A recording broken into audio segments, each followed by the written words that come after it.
코스피가 무려 고점 대비 12%나 하락했습니다. 증시 바닥은 어디일까요? 그리고 저가 매수 어디서 해야 될까요?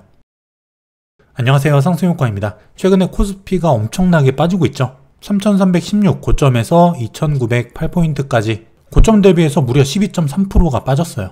일단 추세를 보면은 상승 추세가 끝나고 하락 추세로 반전됐다는 걸 알 수 있죠. 일단 이 모든 이평선들 지지를 뚫어냈다는 걸 볼 수 있어요.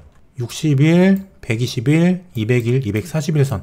지금 주가가 모든 이평선을 다 뚫고 하락을 했죠. 그리고 이 상승 추세, 모든 이평선이 정배열 구간이었다가 여기서 횡보 구간을 거친 다음에 역배열로 바뀌고 있습니다. 장기 이평선을 단기 이평선과 주가가 지금 다 밑으로 뚫어내고 있다는 거예요. 하락 추세라는 거죠. 그럼 어디가 바닥일까? 일단 최근 추세는 하락 채널 그리면서 빠지고 있습니다. 일단 이 채널 바닥에서 한번 멈춰주고 반등을 했죠. 그리고 크게 보면 이 박스권 바닥에서 멈춘 걸 알 수 있습니다. 박스권 바닥, 그리고 하락 채널 바닥. 일단 기술적으로는 의미 있는 반등 구간이었어요. 만약에 최악의 경우에 이 하락 채널과 박스 지지 하단을 뚫고 아래로 내려간다면 최악의 경우에 2700에서 2800포인트 여기까지도 일단은 하락이 가능하다는 거예요. 일단 위에를 보게 되면은 매물대가 첩첩산중이죠. 이 박스 구간에서 상하단, 이 상단에서 일단 벗어나서 하단 구간까지 빠진 상태예요. 여기서 올라가려면 3100 여기를 올라타야 됩니다. 그리고 최우선적으로는 여기서 일단 반등이 일어났는데 여기서 이렇게 다시 밑으로 하락하는 사태 벌어지면 안 되겠죠. 여기서 일단은 반등해서 하락 채널 상단까지는 가져야 됩니다. 그게 아니라 여기서 일시적인 기술적 반등 뒤에 다시 이렇게 빠진다면 추가 하락을 열어놔야 된다는 거예요. 일단 주가가 이 하락 채널 상단 여기를 뚫어내야 돼요. 여기서 우리가 매수 타이밍을 볼 수 있겠죠. 안전하게 매수를 하고자 한다면은 하락 추세가 멈추고 반전이 되는 이 시점, 하락 채널을 돌파하는 주가가 위로 올라타는 이때 매수를 하는 게 안전하긴 하겠죠. 일단 보셨다시피 지금 위에 매물대가 많습니다. 그리고 정배열에서 역배열로 지금 바뀌고 있다는 거, 위에 매물대가 엄청나게 많이 포진돼 있다는 거예요. 코스피가 전고점까지 다시 가기 위해서는 이 많은 매물대를 해소해야 되는 부분이 있고, 일단은 경제적, 외부적인 요인들, 모멘텀이 바뀌어야 되거든요. 그런데 이런 모멘텀들, 이런 대외 악재들이 급변하고 모멘텀이 바뀐다기보다는 지금은 가격이 많이 빠짐으로써 가격이 멈춘 그런 느낌인 거죠. 악재들이 급격하게 해소가 되고 펀더멘털이 바뀌는 그런 상황은 아니라는 거예요. 일단 여기서 이 하락 채널, 그리고 이 박스 하단에서 멈춘 상태인데 여기서 이렇게 점진적으로 지지가 나온다. 그렇다고 하더라도 이 위에 매물 구간, 이걸 돌파해야 되기 때문에 한 번에 이걸 다 뚫고 정고점까지 바로 가긴 어려워요. 분명히 이 박스권에서 횡보하는 시간 필요할 겁니다.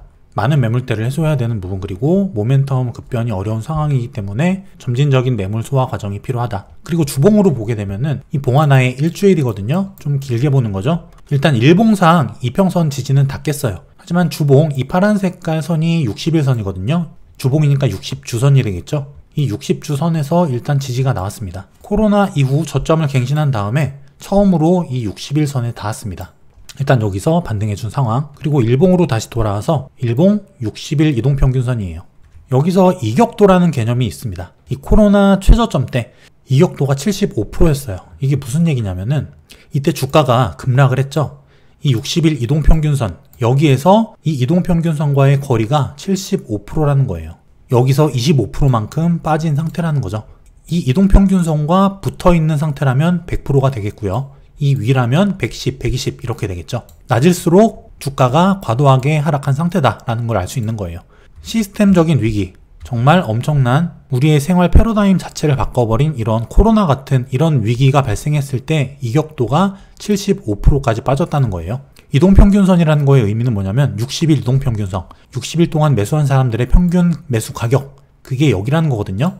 다 손해를 보고 있다는 거예요. 내가 산 가격에서 많이 빠졌다. 사람들이 가격이 싸진다고 느끼겠죠? 삽니다. 이격도가 많이 벌어지면 벌어질수록 심리적으로 더 사고자 하는 심리가 강해지는 거예요. 코로나 때 이격도는 75%였다.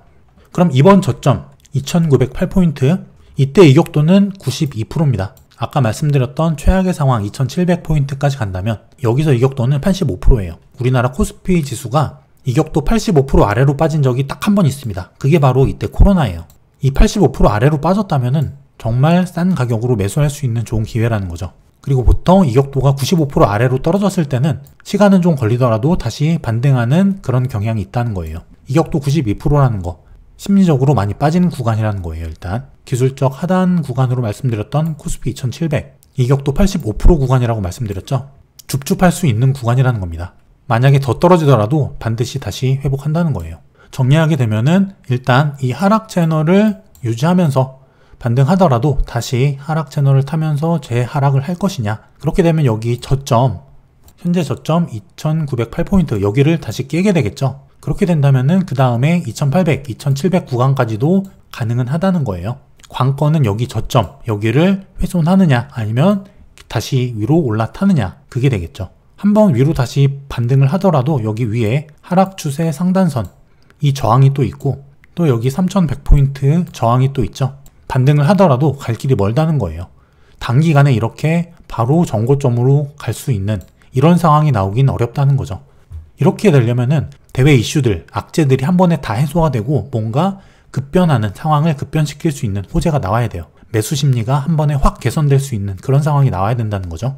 왜냐하면 이렇게 올리려면은 돈이 엄청 많이 필요하거든요. 이런 악재 속에서 돈을 들여서 주가를 부양시킬 만한 그런 주체가 아직은 없다는 거죠. 또 지금 우리나라 시총 상위 삼성전자와 SK하이닉스 반도체 업체들이죠. 어쨌든 우리나라 시총 상위 기업들을 보게 되면은 반도체 업종의 비중이 많이 큽니다. 근데 지금 하이닉스와 삼성전자 4분기 이후, 3분기는 잘 났을지 모르는데 4분기 이후 그리고 내년 1분기 실적 하락을 전망하는 사람들이 많이 있어요.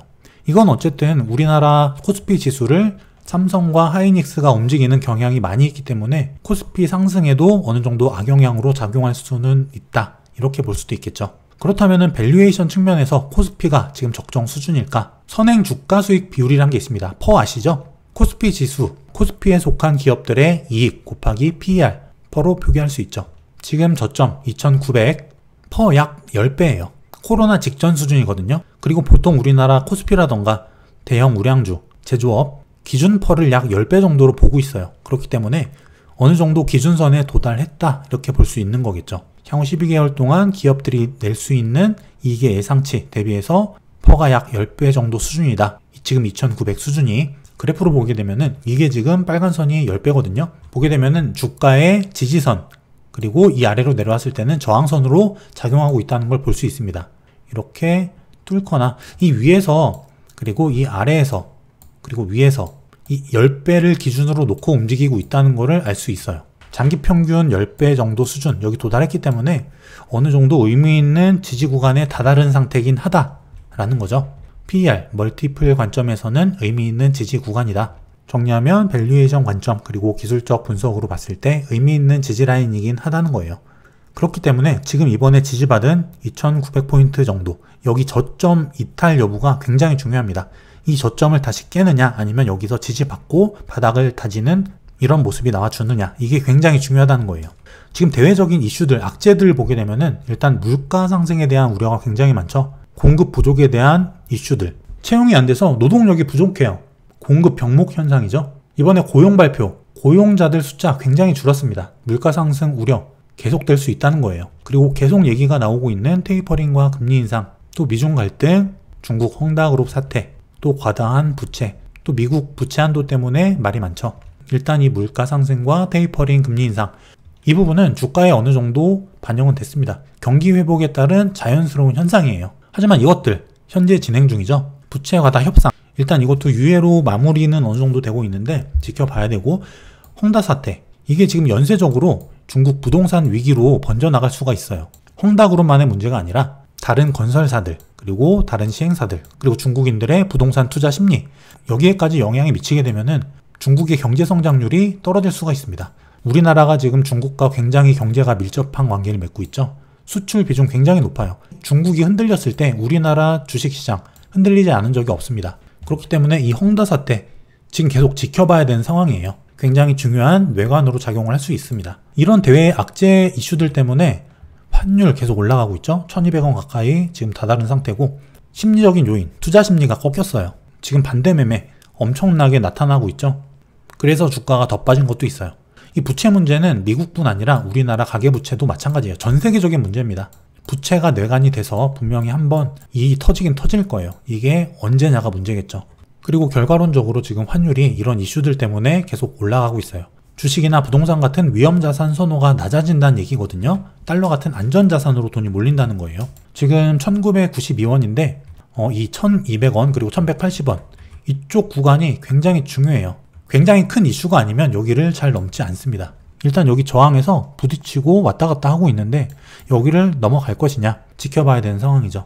환율이 어쨌든 계속 이렇게 상승을 하고 있기 때문에 투자 심리가 불안정할 수밖에 없다는 거예요. 좀 반어적으로 얘기를 해보자고 하면은 이 1200원 부근 이 라인이라는 거는 굉장히 큰 의미를 갖고 있어요. 만약에 여기서 외국인들이 1달러를 주고 1200원에 환전을 했습니다. 우리나라 원화를 샀어요. 지금 여기서.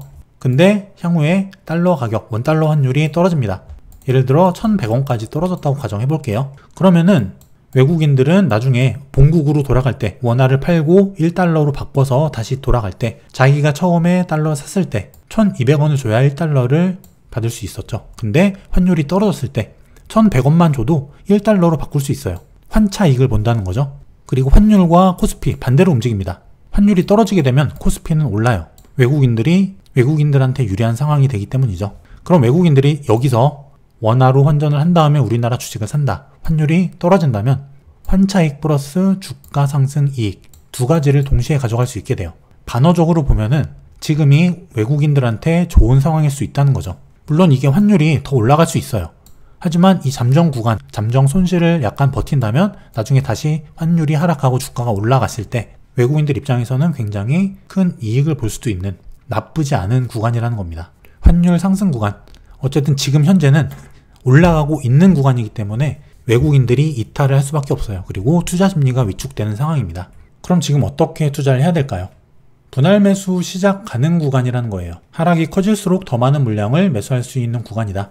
말씀드렸던 코스피 하락 채널 돌파했을 때 안전하게 매수할 수 있다. 저는 이때 저점을 찍은 날 일부 추가 매수했습니다. 지지 바닥이자 코스피 PER 10배 구간이기 때문에 의미 있는 바닥 구간이기 때문에 샀어요. 일부.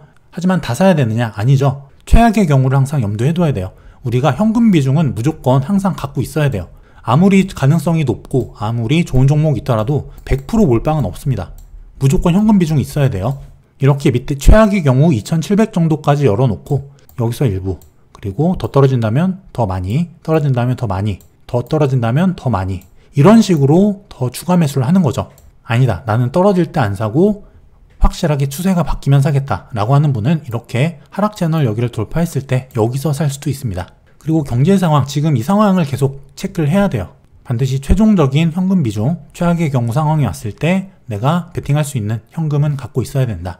그리고 금리가 상승했을 때 수혜를 볼 수 있는 업종들, 경기 민감 업종들, 그리고 코스피 편입이 예상되는 종목들, 이런 걸로 리스크 해지를 일부 할 수도 있고요. 최악의 상황에 대비해야 돼요. 어쨌든 우리는 추가적인 이슈들, 헝다그룹 사태, 부채 관련 이슈들, 미중 분쟁, 이런 것들, 어쨌든 갈수록 유동성은 축소될 거예요. 그리고 기업 실적이 부진해지고 중국 사태가 확산되는 거, 여기에 따른 투자 심리가 완전히 회복되기 전까지는 정말 이렇게 강한 반등 일어나기는 쉽지 않을 거예요. 시간이 필요해 보인다는 거죠. 그렇기 때문에 우리는 최악의 상황을 대비하는 게 좋다. 현금 비중이 필요하다는 거예요. 그리고 말씀드렸던 지금 이번에 찍었던 2908포인트 저점 포인트, 거기를 이탈하는지 깨는지 굉장히 중요하다고 말씀드렸죠. 그리고 하락 채널을 넘어설 수 있는지 아니면 하락 채널 아래로 더 빠지는지 지켜보자는 거예요. 항상 우리가 공포에 질려있던 그런 시기들, 그 공포 시기는 항상 기회였습니다. 반대로 하지 말자는 거예요.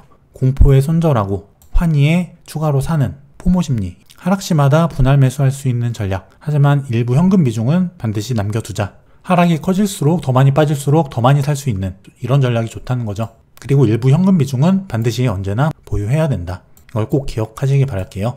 비 오는 주말입니다. 밀린 공부도 하고 책도 보시면서 마무리 잘 하시는 여러분들 되시길 바랄게요. 긴 영상 끝까지 봐주셔서 감사드리고요. 좋은 콘텐츠 가지고 또 찾아오겠습니다. 감사합니다.